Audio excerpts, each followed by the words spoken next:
రాష్ట్ర ప్రభుత్వం బడ్జెట్ ప్రవేశపెట్టిందంటే మన కోసం ఏ సంక్షేమాన్ని అందిస్తాందో, ఏ అభివృద్ధిని చేస్తా ఉందో, ఈ నాగరికత ప్రపంచంలో మరింత మెరుగైన జీవితాన్ని మనం గడపడానికి ఎటువంటి నిర్ణయాలు తీసుకుందో, పాలనలో ఎటువంటి సంస్కరణలు తీసుకొని మన భవిష్యత్తుకు బంగారు బాట వేస్తాదని చెప్పి మనంతా ఎదురు చూస్తాం. ఏంటంటే ధరలు తగ్గించినారు, ఎక్కడెక్కడ అభివృద్ధి కార్యక్రమాలు చేయబోతున్నారు, మా ఊరికి అభివృద్ధి కోసం ఎంత డబ్బులు పెట్టినారు, లేకుంటే ఒక వర్గానికి సంబంధించిన సంక్షేమానికి ఎన్ని వేల కోట్లు కేటాయించినారు, ఏ కొత్త చట్టాలు మనకు మేలు చేయబోతాయి, ఇటువంటి అంశాలు మనం జనరల్ గా బడ్జెట్ లో ఆశిస్తాం. కానీ ఈ కూటమి ప్రభుత్వం ప్రవేశపెట్టినటువంటి 3వ బడ్జెట్, 5 బడ్జెట్లు పెడతారు వాళ్ళు, ఏ ప్రభుత్వమైనా. చంద్రబాబు నాయుడు కూడా కూటమి నాయకుల సన్నిహితముతో, మిత్రత్వముతో ప్రభుత్వాన్ని ఏర్పాటు చేసిన తర్వాత ఇది 3వ బడ్జెట్, ఇంకా 2 పెడతారు వాళ్ళు. ఈ 3వ బడ్జెట్ కూడా మీరు ఆశించినట్టు, మేము ఆశించినట్టు మీ కొరకు ఆ బడ్జెట్ లో అభివృద్ధి గాని, సంక్షేమం గాని, లేకుంటే మెరుగైనటువంటి మీ జీవన ప్రణామాలకు సంబంధించినటువంటి వ్యవహారం కానీ ఏమీ లేదు. ఆద్యాంతం ఆ బడ్జెట్ ను మనం చదవగలిగితే, చూడగలిగితే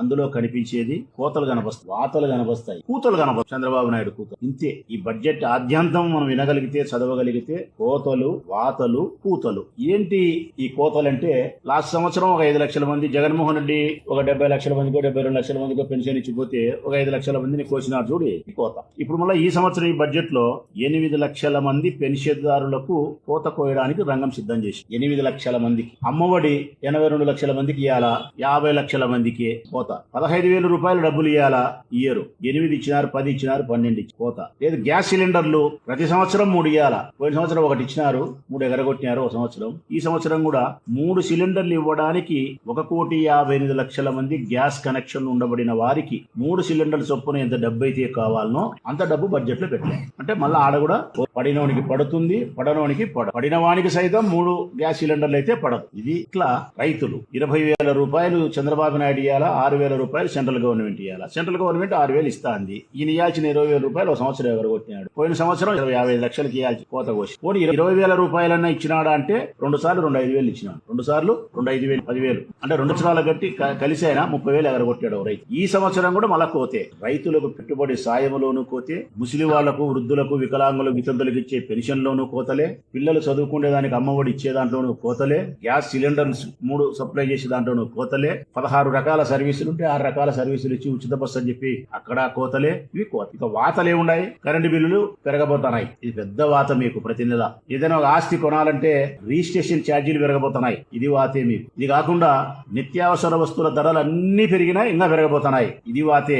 డీజిల్, పెట్రోలు ధరలు అధికం, ఇది వాతే. ఇంటి పన్ను, ఇది వాతే. నీటి పన్ను, ఇది పెరిగింది, ఇది వాతే. ప్రతిదినము దినచర్యలో భాగమైనటువంటి మందు బాబులకు మందు ధరలు అధికము, అది వాతే. ఈ వాతలు చెప్పుకుంటా పోతే వాతలు చాలా ఉన్నాయి. ఇంకా కూతలు, ఆయన చెప్పిన కూతలు. కూతలు అంటే తెలియకేమన్నా ఆ సైడ్ వాళ్ళు, ఉత్తరాంధ్ర వాళ్ళు, లేకుంటే పశ్చిమ గోదావరి, తూర్పు గోదావరి కూతలు అంటే అనుకుంటారేమో. కూతలు అంటే ఉండబడిన దానికంటే, లేకుంటే ఉరువే లేకపోయినా అధికంగా మాట్లాడడం, అధికంగా చెప్పడం అంటారు కదా, కోతలు. కోతలు రాయడం అంటారు కదా, దాన్ని కూతలు అంటారు. ఇంకా ఆయన చెప్పిన అధికమైనటువంటి ఆ కూతలు ఏంటి అంటే కన్నా, అద్భుతమైన కూతలు ఆయన చెప్పినటువంటి బడ్జెట్ లో. సూపర్ 6 మేము అమలు పరిచినాం, సూపర్ 6 అమలు పరిచినాం. పీపీపీ అద్భుతంగా అమలైతుంది. అమెరికా వాళ్ళు, రష్యా వాళ్ళు మన వాళ్ళంతా దత్తత తీసుకొని అందరినీ సాగుకాలు చేసినారు. మన అమరావతి తయారైపోయింది, ఇక్కడ పోలవరం తయారైపోయింది. ఇట్లా బడ్జెట్ అంతా ఏముందంటే కన్నా కోతలుండాయి, వాతలుండాయి, కూతలుండాయి. ఇంత తప్ప దాంట్లో ఏమీ లేదు. ఒకవేళ ఏమైనా ఉంది అనుకుంటే తెలుగుదేశం పార్టీ ఎమ్మెల్యేలు గాని, మంత్రులు గాని, ప్రభుత్వంలో ఉండే వాళ్ళు ఎవరైనా సరే గత 2 రోజులుగా మా నాయకులు మాట్లాడుతూనే ఉన్నారు. వైఎస్ఆర్ కాంగ్రెస్ పార్టీకి సంబంధించిన నాయకులు మాట్లాడుతూనే ఉన్నారు బడ్జెట్ మీద. మేధావులు మాట్లాడతారు డిబేట్స్ వాళ్ళు. మరి ఒక్క మంత్రి గాని, ఒక్క విప్పు గాని, ఒక్క ఎమ్మెల్యే గాని బయటికి వచ్చి ఇదిగో మీరు చెప్తా ఉండే బడ్జెట్ మీద మీరు మాట్లాడుతూ ఉండే మాటలు తప్పు, మేము ఇది చేసినాం ఈ 2 సంవత్సరాలు, ఈ బడ్జెట్ లో ఇది పెట్టగలిగినాం అని ఒక్కరు కూడా మా విమర్శను ఖండించిన దాఖలాలు లేవు. ఇప్పుడు నేను అడుగుతా ఉన్నా, నేను చేయబోయే ఈ విమర్శకైనా తెలుగుదేశం పార్టీకి సంబంధించిన ఏ ఎమ్మెల్యేలైనా, మంత్రులైనా విమర్శించదు. నేను మాట్లాడబోయే మాటలు తప్పు ఉంటే ఇదిగో తప్పు అని చెప్పి విమర్శించదు. ప్రెస్ ముందుకు వచ్చి సమాధానం ధైర్యంగా చెప్పాలి. మేము అడుగుతా ఉన్నాం, ప్రతి మహిళకు 1,500 రూపాయలు ఇస్తానని చెప్పినావు. ఇంట్లో ఎంతమంది ఆడపిల్లలుంటే 18 సంవత్సరాల నుండి 60 సంవత్సరాల లోపల 1500 ఇస్తానని చెప్పినావు. ఇప్పుడు ఈ 2 సంవత్సరాలు 2 బడ్జెట్లు ఎగరగొట్టావు. ఈ 3వ బడ్జెట్ లో కూడా మహిళలకు ఇస్తానని చెప్పిన 1500 రూపాయలకు సంబంధించినటువంటి నిధుల కేటాయింపులు ఎక్కడైనా బడ్జెట్ లో కనిపిస్తాయా? మీరు చూపించగలుగుతారా? ఏ ఎమ్మెల్యేని సమాధానం చెప్పాలి. మీ ఊళ్ళలో మీకు ఓట్లు వేసినారు కదా, మీరు అబద్ధాలు చెప్పిరో లేకపోతే ఆ రోజు నిజాలనుకొని చెప్పింటే మీకు ఓట్లు వేసినారు. మరి ఇప్పుడు వాటి సమాధానం చెప్పండి. మీరు ప్రవేశపెట్టిన బడ్జెట్ లో ఎక్కడైనా 1500 రూపాయలు ఆడపిల్లలకు ఇచ్చే డబ్బులు నిధులున్నాయా? ఉద్యోగులకు ఉద్యోగం ఇప్పిస్తాం, ఉద్యోగం ఇప్పించలేకపోతే ప్రతి నెల 3000 రూపాయలు ఇస్తామని చెప్పినారు. ఇప్పటి వరకు 3000 రూపాయలు మీరు ఇవ్వకపోవడం పైగా 20 లక్షల ఉద్యోగాల్లో 20 ఉద్యోగాలు ఇవ్వకపోవడం పైగా మీరు చెప్పిన మరొక అబద్ధం, అధికారంలోకి వచ్చిన తర్వాత స్కిల్ డెవలప్మెంట్ అనుసంధానం చేసి నిరుద్యోగులందరికీ నైపుణ్యం కలిగిన వృత్తులలో నైపుణ్యం ఇప్పించి వాళ్ళకు ఉద్యోగ ఉపాధి అవకాశం కల్పిస్తామని చెప్పినారే. రాష్ట్రంలో ఎక్కడైనా నిరుద్యోగులకు మీరు స్కిల్ డెవలప్మెంట్ కార్పొరేషన్ ద్వారా నైపుణ్యాన్ని కల్పించి ఎక్కడ ఉద్యోగాలు ఇప్పించారో చూపించగలుగుతారా? ఈ రాష్ట్రంలో నిరుద్యోగులు లేరని చెప్పి చూపించగలుగుతారా? మరి నిరుద్యోగులు లేకుండా మీరు చేయలేనప్పుడు ఆ నిరుద్యోగులకు భృతి ప్రతి నెల 3000 రూపాయలు మీరు ఇవ్వలేదు. ఈ బడ్జెట్ లో నిధులు కేటాయింపు లేదు. మరి దీనికైనా మీరు సమాధానం చెప్పాలి కదా. ఎస్సీ, ఎస్టీ, బీసీ, మైనారిటీకి సంబంధించిన స్త్రీ పురుషులకు 50 సంవత్సరాలకు పెన్షన్ ఇస్తామని చెప్పినారు. అట్లా 50 సంవత్సరాలు నిండిన వాళ్ళు ఈ రాష్ట్రంలో దాదాపు 20-25 లక్షల మంది ఉన్నారు. మరి వాళ్లకు నిధులు ఈ బడ్జెట్ లో కేటాయించినట్టు ఎక్కడ మాకైతే కనిపించలే. మీరు ప్రవేశపెట్టిన బడ్జెట్ లో మరి ఆ ఊర్లో ఉండే ఎమ్మెల్యేలు ఆ ఊర్లో బయటకు వచ్చి ప్రజలకు ఇదిగో ఈ బడ్జెట్ లో 50 ఏళ్లకు పెన్షన్ మేము కేటాయించినాము ఈ నిధులు అని చెప్పి, లేకపోతే ఈ 1500 రూపాయలు మేము ఆడవాళ్ళకు మహిళల కోసం కేటాయించినామని చెప్పి ధైర్యంగా ప్రెస్ ముందుకు వచ్చి చెప్పగలుగుతారా అని అడుగుతాను నేను. రైతులకు 20,000 రూపాయలు చెప్పినారు పెట్టుబడి సాయం. 2 బడ్జెట్లు అయిపోయి 3వ బడ్జెట్. ఈ 3వ బడ్జెట్ లో కూడా రైతుల కోసం మీరు ఇస్తానన్న 20,000 రూపాయలకు కావలసిన నిధులను కేటాయించలే. అరకొరకే 30,000 రూపాయలు ఎగరగొట్టినారు రైతులకు. పోయిన సంవత్సరం 20, పోయిన సంవత్సరం 20, 40,000 రూపాయలు ఇవ్వాలా. టోటల్ గా ఇప్పుడు మీరు ఇచ్చినది 10,000 రూపాయలు. 30,000 రూపాయలు ఎగరగొట్టినారు. ఈ సంవత్సరం ఇవ్వాల్సిన రైతులకు 20,000 రూపాయలు కూడా నిధులు ఎంత కేటాయించినారు అని చూస్తే 58 లక్షల మందికి కావలసిన డబ్బును మీరు నిధులు కేటాయించలే. మళ్ళీ ఇదిలు ఇచ్చినారు. ఆ ఇదిలు ఇచ్చిన దాంట్లో కూడా ఖర్చు చేస్తారో ఖర్చు చేయరో కూడా తెలియదు. అమ్మఒడి అంతే 80 లక్షల మంది పిల్లలకు డబ్బులు ఇవ్వాల్సి మీరు 50 లక్షల మందికి ఇచ్చినారు. 30 లక్షల మందికి ఎగరగొట్టినారు. ఈ సంవత్సరం కూడా 30 లక్షల మందికి ఎగరగొట్టడానికి రంగం సిద్ధం చేస్తూనే బడ్జెట్ లో నిధులు మీరు కేటాయించారు. అది కూడా 15,000 రూపాయలు ఇయ్యలే. 10,000 ఇచ్చినారు, 8,000 ఇచ్చినారు, 12,000 ఇచ్చారు. మరి వీటినన్నిటికీ ఏ నియోజకవర్గంలో ఉండే ఆ నియోజకవర్గ తెలుగుదేశం పార్టీ కూటమికి సంబంధించిన ఎమ్మెల్యే ఇట్లా బహిరంగంగా మీడియా ముందుకు మాలాగా వచ్చి ఇట్లా మీ వాళ్ళను కూర్చోబెట్టుకొని మేము చేసే విమర్శలకు మీరు సమాధానము ప్రజల కోసమైనా చెప్పగలుగుతారా? వ్యవసాయానికి సంబంధించి మీరు చేసిన ద్రోహం అయితే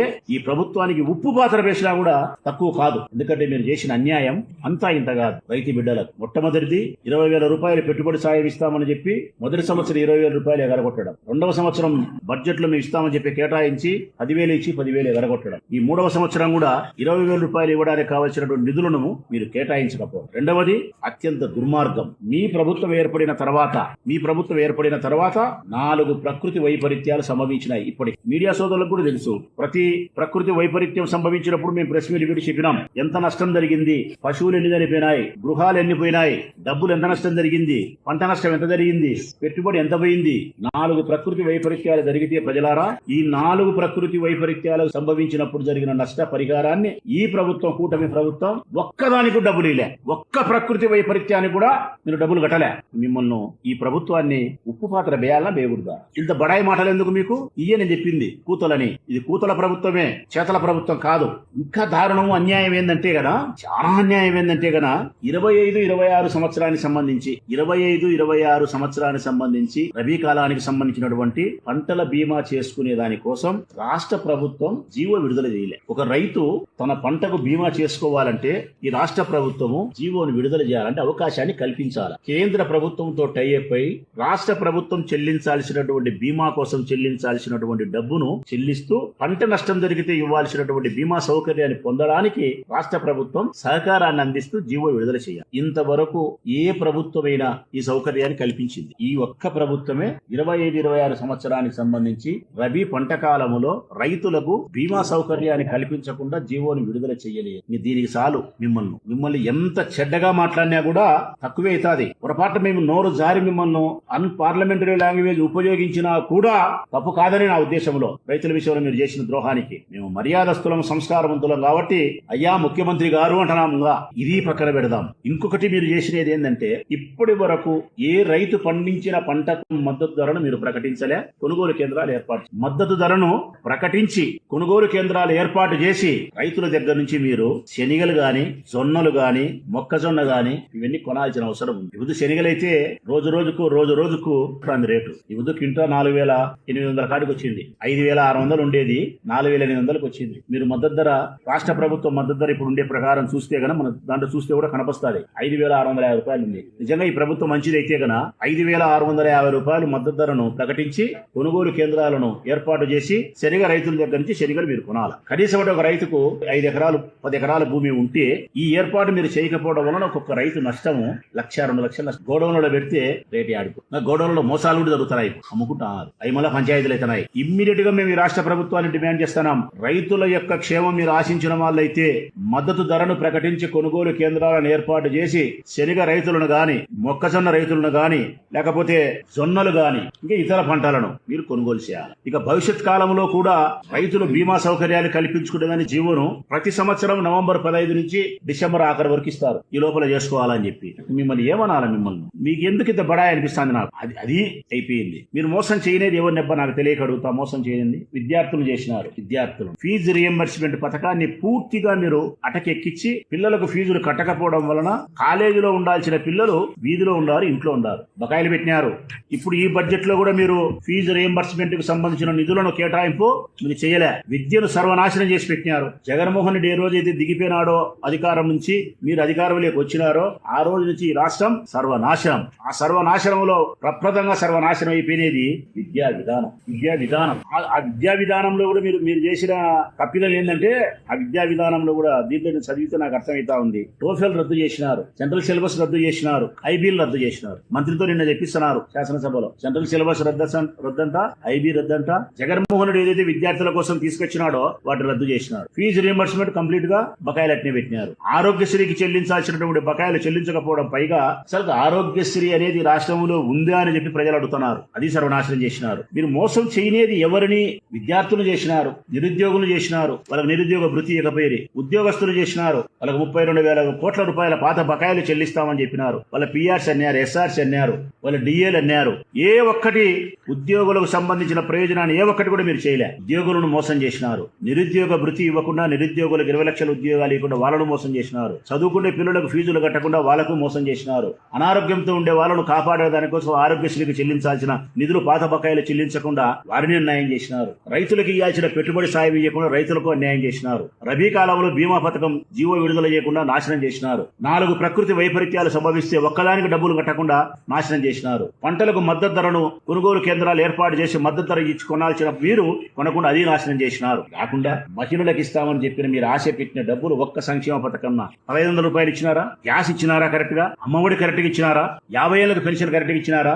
ఇప్పుడు ఇస్తాండే పెన్షన్ ఏమన్నా కోత లేకుండా ఇచ్చినారా? 5 లక్షల మంది కోత వచ్చినారు. 2 సంవత్సరాలు అయింది, 3 బడ్జెట్లు పెట్టినారు. కొత్త పెన్షన్ ఇచ్చినారా? లోకేష్ బాబును ఎవరైనా అడిగితే, ఎక్కడైనా పెన్షన్ అని అడిగితే దాటేసి, కొత్త పెన్షన్ అంటే దాటేసేది. మీ తప్పులు ఎవరైనా ప్రశ్నిస్తే దాటేసేది. ప్రజలు ఎవరైనా ప్రశ్నిస్తే దాటవేస్తారు. ప్రతిపక్షంలో మేము ఎవరైనా దాటేస్తే జైల్లో పెడతారు. ఇదే ఈ రాష్ట్రంలో ఉండేది. ఏముంది ఈ బడ్జెట్ లో? బాగా చదివితే ఈ బడ్జెట్ లో కనిపించేది ఏంటంటే సంక్షేమం సంక్షోభంలో పడిపోయింది, అభివృద్ధి అటకెక్కింది. బడ్జెట్ లో కనిపించేది ఏంటంటే గన సంక్షేమ అభివృద్ధి కనిపించదు. ఈ సంవత్సర కాలంలో మనం దేశంలో పడి ఈ రాష్ట్ర ప్రభుత్వానికి ప్రజలకు సంబంధించిన ఆస్తులను ఎక్కడెక్కడ అమ్ముకునేదానికి, ఏడాడ తనఖా పెట్టేదానికి, దేశంలో పడి అడక్కదినేదానికి, అప్పులు తెచ్చుకునేదానికి అవకాశం ఎక్కడెక్కడుందని చెప్పి అప్పులు చేయడానికి రంగం సిద్ధం చేసి, ఈ బడ్జెట్ లో ఏముందంటే అప్పులు చేసే విధానం ఉంది. మేము అభివృద్ధి ఎట్లా చేస్తాము అని చెప్పి లేదు. ఈ సంవత్సరంలో మేము అప్పులు ఎట్లా చేస్తాము, ఈ సంవత్సరంలో చంద్రబాబు నాయుడు గారు 1,00,000 కోట్లు అప్పులు చేస్తానని చెప్పి బడ్జెట్ లో పెట్టినారు. ఎవరైనా ప్రజలు ఏమాశిస్తారు?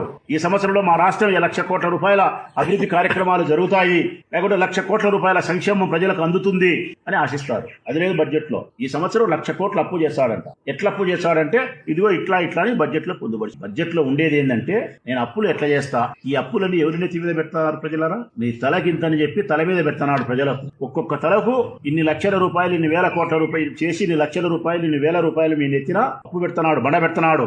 ఎవరు తీర్చాలి ఈ అప్పులు? తీరిస్తే మనం తీర్చాలా? మనం తీర్చకపోతే మన తర్వాత వచ్చిన మన బిడ్డలు తీర్చాలా? జనరల్ గా మన పిల్లలకు వారసత్వంగా సంపదనిచ్చిపోతాం, సంస్కారాన్ని ఇచ్చిపోతాం. మనం మన పిల్లలకి ఏమి ఇచ్చిపోతామంటే గన అప్పులు ఇచ్చిపోతాం. లేదంటే చంద్రబాబు నాయుడు ప్రభుత్వం లాగా సంస్కారహీనమై అబద్ధాలు చెప్పడం, మోసం చేయడం, వాడుకొని వదిలేయడం ఈ నేర్పించిపోతాం. పోతాం. ఆయన చెప్తున్నాడు 11% గ్రోత్ పెరిగిందంట ఆయన వచ్చిన తర్వాత. ఎంత?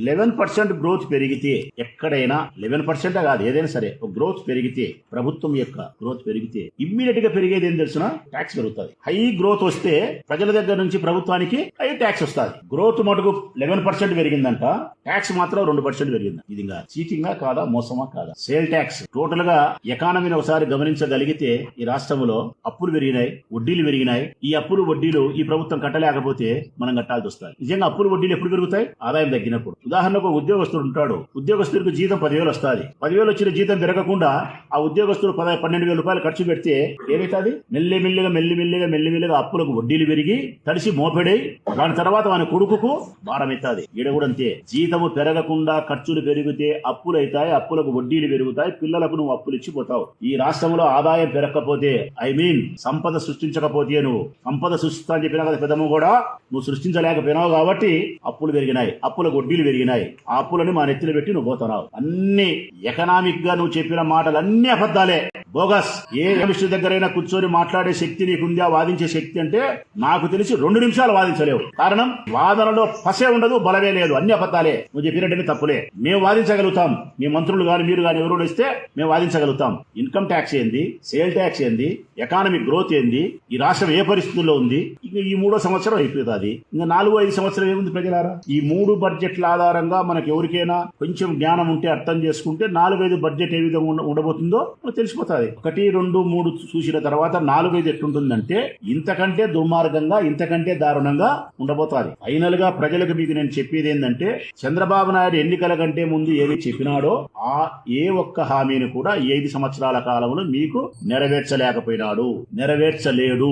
ఇప్పుడు వరకు నెరవేర్చలే, జరగబోయే 2 సంవత్సరాల్లో కూడా నెరవేర్చలేడు. మిమ్మల్ని మోసం చేసినాడు, మీరు మోసపోయినారు, మీరు నష్టపోయినారు. ఆయనకు ఓటేసి మీ పిల్లల భవిష్యత్తుకు భంగమైంది, మీ సంక్షేమ పథకాలకు ఆటంకమైంది, మీ పిల్లల ఫీజు రీయింబర్స్మెంట్ కు ఆటంకమైంది, మీ ఆరోగ్యశ్రీకి ఆటంకమైంది, రైతుల వ్యవసాయానికి ఆటంకమైంది, మీ ఇంట్లో చదువుకొని ఉద్యోగం చేయకుండా ఉండే నిరుద్యోగ పిల్లలకు ఆటంకమైంది. అంతా మోసగిచ్చినవాడు. ఇక జరగబోయే 2 సంవత్సరాల కాలంలో కూడా ఈ ప్రభుత్వం నుంచి ఎటువంటి సహాయము, ఎటువంటి సంక్షేమము, ఎటువంటి అభివృద్ధి ఉండదు. మన ప్రొద్దుటూరు నియోజకవర్గమే ఉంది. దాదాపు 85-90 వేల గడపలు ఉన్నాయి, 2,50,000 ఓట్లు ఉన్నాయి, 1,25,000 మంది మహిళా ఓటర్లు ఉన్నారు. ఏముంది? ఏమి ఇప్పటి వరకు సంక్షేమాలని చెప్పినట్టు వాళ్ళకి ఏమి అందలే. అభివృద్ధి అయితే మా ఊర్లో ఏమీ జరగాలి, అభివృద్ధి మా ఊర్లో అయితే. వైఎస్ఆర్ కాంగ్రెస్ పార్టీ అధికారంలో ఉన్నప్పుడు నేను కట్టిన 5.5 కోటితో బస్టాండ్ కట్టినా. 5.5 కోట్లు కట్టిన బస్టాండ్ కు 14 లక్షల రూపాయలు మోరీ కట్టుకోలేక ఓపెన్ మోరీ కాలువ అడ్డదిడ్డంగా కాలువ కట్టినారు. ఆ కాలువ మీద పోదు కాబట్టి మోరీ కట్టుకోవాలి, చిన్నది కల్వర్ట్ అంటారు. 14 లక్షలు అవుతుంది, పంచాయతీలో కట్టాలి. ఆ 14 లక్షలు ఇప్పుడు పెట్టినారు 200. అది 14 లక్షల రూపాయలు ఇప్పుడు చేసుకుంటే నేను పెట్టిన 5.5 కోటికి విలువ వస్తుంది. 5.5 కోటి రూపాయలతో బస్టాండ్ కట్టిన బస్టాండ్ కు 14 లక్షల రూపాయల కల్వర్ట్ కట్టడానికి మీ శక్తి సాలక 2 సంవత్సరాలు పట్టింది. ఈ ప్రభుత్వం అభివృద్ధి చేస్తుందే? నేను తెచ్చిన అభివృద్ధి కార్యక్రమాలన్నీ ఆగిపోయినాయి. ఒక్క రూపాయి నిధులను మీరు కేటాయించిన దాఖలాలు లేవు. ప్రొద్దుటూరు నియోజకవర్గం మొదలుకుంటే ఏ నియోజకవర్గంలో అభివృద్ధి ఎక్కడా చేయలే, సంక్షేమం ఎక్కడా ఇలే. అబద్ధాలు చెప్తున్నారు, అప్పు చేస్తున్నారు. అమరావతి పేరుతో, పోలవరం పేరుతో మీ ఇష్టానుసారం టెండర్లు, మీ ఇష్టానుసారం అగ్రిమెంట్లు, డబ్బు దోచుకునేదానికి చక్కటి పథకం రూపకల్పన చేసినారు. దాని పేరే అమరావతి, దాని పేరే పోలవరం. అమరావతి మీకు 2 కళ్ళలాంటి అంటున్నారు, కాదు 2 జోబిల్ లాంటి. కుడి పక్క ఒక జోబి, ఎడపక్క ఒక జోబి నింపుకునే దానికి మాత్రమే ఉపయోగపడుతున్నాయి. మిగతా ఎవరికేం ఉపయోగం ఉంది? మీరు చేసిన మోసానికి, మీరు చేసిన దగాకు ప్రజలకు రాబోయే భవిష్యత్ కాలంలో 175 సీట్లకు మీరు 175 సీట్లు ఓడిపోకపోతే నన్ను అడగండి. మీరు మళ్ళా ప్రభుత్వం లేకనే వస్తే ఈ రాష్ట్రంలో ఉండడు, రాష్ట్రంలో ఈ ఊర్లో కాదు, ఈ రాష్ట్రంలో ఉండడు మీరు ఏదైనా ప్రభుత్వం లేకొస్తే. ఎందుకంటే ఇంత మోసం పనులు చేసి, ఇంత దగా, ఇంత చీటింగ్ చేసిన మీరు మళ్ళా ప్రభుత్వం లేకొస్తే ఈ రాష్ట్రంలో ఉండడమే అనవసరం, ఈ రాష్ట్రంలో బతకడమే అనవసరంగా. ఎందుకంటే మీ గాలి సోకిన మిమ్మల్ని గెలిపించిన తర్వాత ఇక్కడ మేము ఉండాలంటే కూడా అనవసరం. అంతటి మోసాలు చేసినారు మీరు ప్రజల్ని. నిలువు దోపిడీ అంటారు కదా, నిలువు దోపిడీ చేసినారు. తడిగుడ్డతో గొంతులు కోయడం అంటారు కదా, తడిగుడ్డతో గొంతులే వచ్చినారు మీరు. ప్రజలందరికీ నేను రిక్వెస్ట్ చేసేది ఏంటంటే, ఇక జరగబోయే 4-5 బడ్జెట్లు కూడా మీకు ఏమి ఉపయోగం ఉండదు. మీ కాళ్ళ మీద మీరు నిలబడాల్సిందే, మీ అప్పులు మీరు తీర్చుకోవాల్సిందే, మీ పిల్లల చదువులకు మీరు ఫీజులు కట్టుకోవాల్సిందే, మీ జాగ్రత్తలు మీరు పడాల్సి. చంద్రబాబు నాయుడు ప్రభుత్వంలో 4వ, 5వ బడ్జెట్ కూడా ఇంతకంటే మోసపూరితంగా, ఇంతకంటే దగాపూరితంగానే ఉండబోతుంది.